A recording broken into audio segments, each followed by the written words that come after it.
الله من الشيطان الرجيم. بسم الله الرحمن الرحيم. اللهم صل على محمد وآل محمد وعجل فرجهم ولعن أعداءهم أجمعين. مسألة شرعي جماعت بارنوك جماعت اقتدا باید پی فریس یکی از موارد و عملسون انونکی متا جماعت انو اقتدا بتن امام رکوین یود پی حالتن اگر نام سانچیک گوره لب و اقتدا بکسم امام رکوین نلنگس بیود پی جکسمسون صفحان ملهبه اگر نران صفحان نک ملحق کتو چنا امامی کا رکوینون ممت کسل بینگت دیانا گمل سے که یدنا دیانا مل سے که تکبیر تنگ سے امام رکوی کنون مسو دیکھنا رکو ٹھیک بس امام نگم بس نہ رکوینون لنگ سے نہ سجدیاں چایت پہ وقت سیانوک نیکولیا صفی کا ملحق سوں یرم دی ملحق چایت پولا شرط جبیت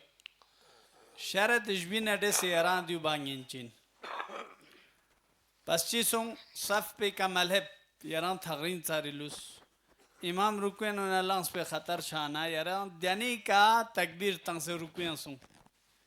امام رکوی کنن ما رکوی رگیب نا یران کلیا صف پہ کا ملحق چا یا جیا صف پہ للتزر یران چاگین چین شرط جبین دیسی اولین شرط پدو این یران صف پہ کا ملحق چایت پہ وقت سیانوک قبلیان نونا یران منحرف میچار گوشین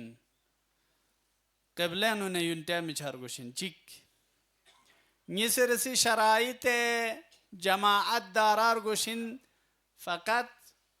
صفی شرائط پمین ما اے شرائط کن دارار گوس مثلا امام نا یقتو میدوک پر گوس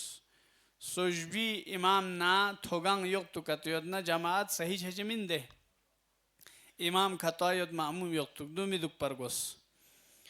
یا حائل میدوک پر گوس مثلا جماعتی شرائط کن دارایت پر گوشین نیسو مرسی کا شاید پی صفی کا ملحق شاید پی وقت سیانوک درل سانا ذکر میزر برگوشین ذکر مزر با چوب چاتے نور صف پہنلے برگوشین جبیر سکز اسنارگنا فاصلو زیاد میدوک پرگوشین تا اینکی دول صفیان شاید پی وقت سیانوک فعل کثیر صدق میون چا چونکہ اگر گا وقت سیان فیق بنیوتنا فیق برنگ فعل کثیر کا تو انجام تنگ چنا یعنی لس منگمو بس ودی فیق چی بنیوت در چکا تو چنا کوئی فیق پو صحیح من دے لہذا تقرین پو سر پنا تقرین منگمو می دک چا کہ عرف انوک